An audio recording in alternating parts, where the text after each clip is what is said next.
गर्दन में लगी है जी, यहाँ पे गर्दन में पूरी बैठी गई है। दाएं साइड में। अब दाएं बाएं का तो पता नहीं। गोली लगी है, गोली अंदर ही है, निकल गई थी? अभी नहीं निकली।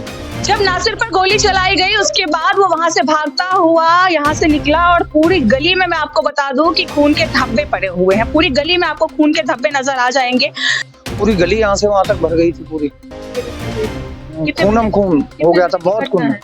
संगम विहार में हत्या करना बड़ी ही आम बात हो गई है। अगर किसी दिन ऐसी कोई घटना ना हो तो संगम विहार वाले ये सोचेंगे कि पता नहीं हम कहाँ रह रहे हैं। हाँ, 5-6 लोग और ही थे, मैंने भागते हुए देखा है, भागते हुए देखा गोली मार के। कुछ ऐसा सा माहौल हो गया है और साफ साफ आरोप लग रहा है पुलिस प्रशासन पर, क्योंकि दिल्ली की पुलिस अगर टाइट रहेगी, थोड़ी अलर्ट रहेगी तो शायद ऐसी घटनाएं नहीं होंगी। 30 साल के करीब, 30 साल के करीब है। उनके बच्चे भी हैं, 2 बच्चे हैं छोटे छोटे। पुलिस को तो मैंने ही फोन किया था, पर दूसरे फोन से किया था, पर सहयोग किया है पुलिस ने ऐसी बात नहीं। मतलब यहाँ से गोली चला करके जा करके 20 नंबर में गोली चलाई है, वहाँ पकड़े गए हैं। उनका जो बंदूक बोलते हैं क्या, वो पिस्टन, मिस पड़ गई है, मिस पड़ गई। 2 लड़कों ने पकड़ लिया है उनको वहाँ पे। साहिल है, जीशान है, मासूम है, राशिद है, नासिद है, पता नहीं क्या सीरियस है। कामा सेंटर में। सटीक खबरों का सीधा असर। आप देख रहे हैं एनसीआर समाचार।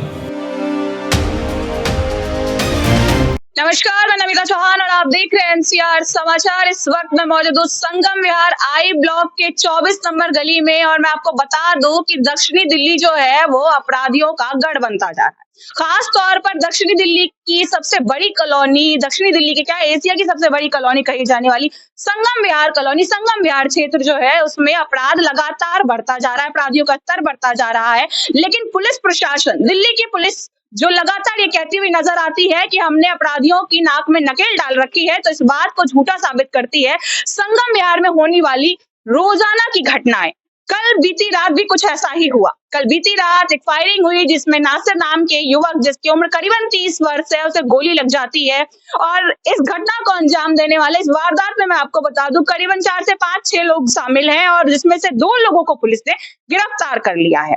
जिन 2 लोगों को गिरफ्तार किया गया है उनका नाम राहुल और साहिल बताया जा रहा है। जब नासिर पर गोली चलाई गई उसके बाद वो वहां से भागता हुआ यहाँ से निकला और पूरी गली में मैं आपको बता दूं कि खून के धब्बे पड़े हुए हैं। पूरी गली में आपको खून के धब्बे नजर आ जाएंगे।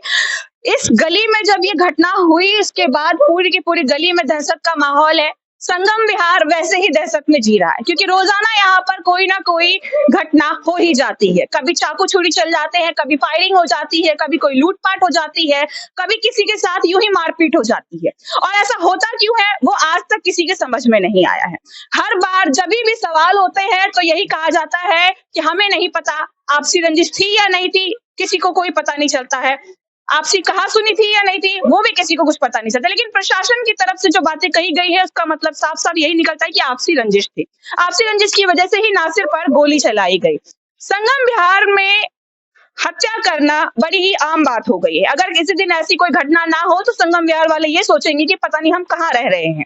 कुछ ऐसा सा माहौल हो गया है और साफ साफ आरोप लग रहा है पुलिस प्रशासन पर, क्योंकि दिल्ली की पुलिस अगर टाइट रहेगी, थोड़ी अलर्ट रहेगी तो शायद ऐसी घटनाएं नहीं होंगी।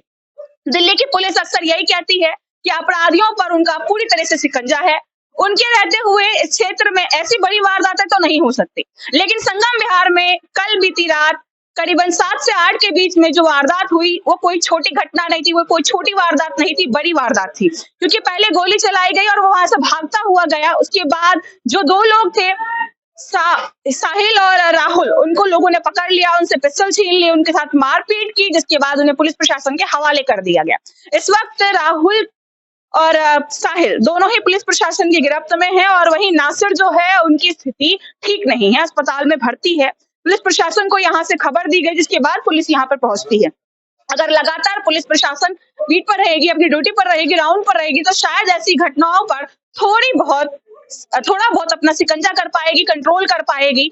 अक्सर दिल्ली के पूर्व मुख्यमंत्री, मौजूदा मुख्यमंत्री और तमाम बड़े नेता अमित शाह पर आरोप लगाते हुए नजर आते हैं कि अमित शाह की पुलिस ठीक से काम नहीं कर रही। लगातार दक्षिण दिल्ली में होती हुई घटनाएं, दक्षिणी दिल्ली क्या पूरी दिल्ली ही अपराधियों का गढ़ बन चुकी है और अक्सर किसी न किसी क्षेत्र से हमें कोई ना कोई हत्या, कोई ना कोई मर्डर, कुछ ना कभी लूटपाट, कभी चाकू छुरी चलना कुछ ना कुछ ऐसा होता है जो हमें पूरी दिल्ली से ही सुनने को मिलता है। और खास तौर पर अगर दक्षिणी दिल्ली की बात करें, हाल फिलहाल में भी कई ऐसी घटनाएं हुई हैं जो बड़ी वारदातें थी।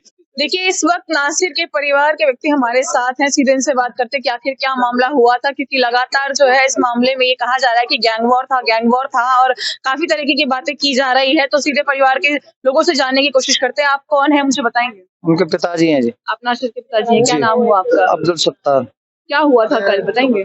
कल मेरे पास से आया था, थोड़ा घर उसका दूर है, जरा सा दूर है, 2-3 घर इधर है, मतलब अलग रह रहा है मेरे से। तो आया है, फिर उनकी घरवाली ने कुछ मंगाया होगा।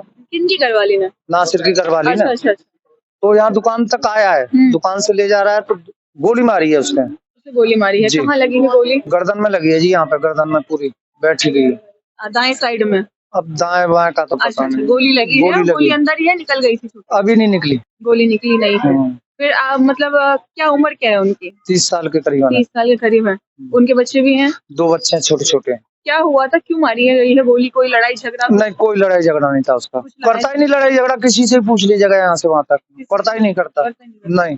कौन थे वो लोग जिन्होंने गोली मारी है? वो यहीं के लोग हैं, पर यहाँ से रहने लगे हैं अपना अपना छोड़ करके। कोई तुगलकाबाद रहता है, कोई लक्कड़पुर रहता है। कितने लोग थे? ये 5-6 लोग थे। 5-6 लोग थे? 5-6 लोगों ने मिलकर के मारा है? हाँ, 5-6 लोग ही थे, मैंने भागते हुए देखा है। अच्छा, भागते हुए देखा गोली मार के। आपको खबर कैसे पड़ी? गोली की आवाज सुनकर बाहर निकले आप? गोली की आवाज सुन के बाहर निकले, फिर मैंने समझा पटाखा होगा, पर मेरा एक लड़का, कोई बच्चा था छोटा सा, भग के गया, नासिर पड़ा है। फिर यहाँ पे भी बहुत भीड़ हो गई थी, पूरी गली यहाँ से वहां तक भर गई थी, पूरी गली भर गई थी। खूनम खून हो गया था, बहुत खून। ये 7 बजे करीबन है। 7 बजे के करीबन ही हुआ। उस टाइम पे तुरंत पुलिस प्रशासन आ गई थी? किसने खबर की पुलिस प्रशासन? पुलिस को तो मैंने ही फोन किया था, पर दूसरे फोन से किया था, पर सहयोग किया है पुलिस ने, ऐसी बात नहीं।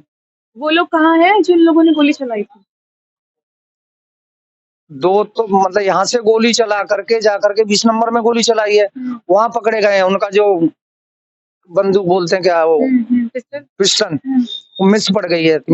2 लड़कों ने पकड़ लिया है उनको वहां पे, फिर मारपीट किया है उनकी। अच्छा, मारपीट हुई है उनके साथ में? हुआ है उनके साथ में, जो भी हुआ है, क्या हुआ है पता नहीं। कौन थे वो लोग, आप जानते हैं क्या? हाँ, यहीं रहते हैं। नाम क्या है उनका? राहुल है, साहिल है, जीशान है, मासूम है, राशिद है, नासिद है, पता नहीं के नाम। नासिर के दोस्त थे या पुराने स्कूल के टाइम के कोई जानने वाले हो या ऐसे? यहीं रहते हैं मैडम। अच्छा, पहले से यहीं रहते हैं पहले। हाँ, मतलब यहीं रहते हैं। 2-3 तो मेरे जस्ट पड़ोस में ही रहते हैं। एक गली छोड़ के ऐसे ही रहते हैं। एक उधर रहता है, ऐसे करके। कभी नासिर ने आपको बताया हो कि कोई कहा सुनी? नहीं मैडम, कभी नहीं हुआ, कभी हुआ ही नहीं, करता ही नहीं झगड़ा फिसाद हो। नहीं। काम क्या करते हैं? बिजली का काम करता है। बिजली का काम करता है। अभी कैसी कंडीशन है? सीरियस है। कौन से अस्पताल में? कामा सेंटर में। और जिन लोगों ने गोली चलाई है वो लोग पुलिस की हिरासत में है या ऐसे बाहर? अभी तो पुलिस के हिरासत में थे। अच्छा। अब पता नहीं कहाँ है, कहाँ नहीं है। अब नहीं पता। नहीं। कितने लोग हैं आपके घर में? घर में मेरे मतलब सब बच्चे हैं, 4-5 हैं, पर अलग अलग रहते हैं, कहने का मतलब। हाँ, अपने अपना ठिकाना कर लिया। 4 बच्चे, मतलब ये सबसे बड़े छोटे हैं? तीसरे नंबर का। पुलिस प्रशासन ने आपको क्या बताया है?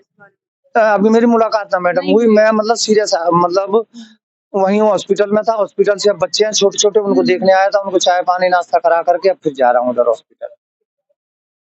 आपने सुन लिया कि किस तरीके की घटना हुई थी और बताया जा रहा है कि यहाँ पिस्टल चलाने के बाद, यहाँ पर बंदूक चलाने के बाद वो 20 नंबर में गए और वहां जा करके भी उन्होंने गोली चलाई और उसके बाद जो है जब मिस फायरिंग हुई है उस वक्त उनकी बंदूक को पकड़ लिया गया। कुछ लोगों ने मिलकर के उन्हें पकड़ा और उनसे पिस्टल छीन ली और उसके बाद उनके साथ मारपीट भी की है।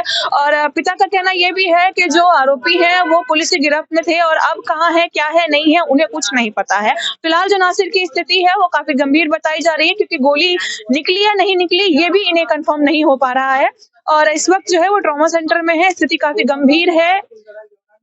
इनका कहना है साफ साफ कि वो सिर्फ दुकान तक सामान लेने गए थे और इतने में ही उन पर गोली चला दी, जिसके बाद इनके पास खबर पहुंची और इन्होंने पुलिस प्रशासन को खबर किया, जिसके बाद पुलिस प्रशासन इनका समर्थन कर रही। आपसी रंजिश थी या कोई और मैटर था, अभी तक कुछ भी क्लियर नहीं हो पा रहा है। पिता का साफ कहना है कि आपसी रंजिश थी या नहीं ये नहीं पता है। कभी किसी से नासिर का कोई झगड़ा नहीं हुआ, कोई कहासुनी नहीं हुई। बने रहे हमारे चैनल एनसीआर समाचार पर, हम आपको लगातार अपडेट करते रहेंगे। कैमरामैन तालिब के साथ मैं नमिता चौहान।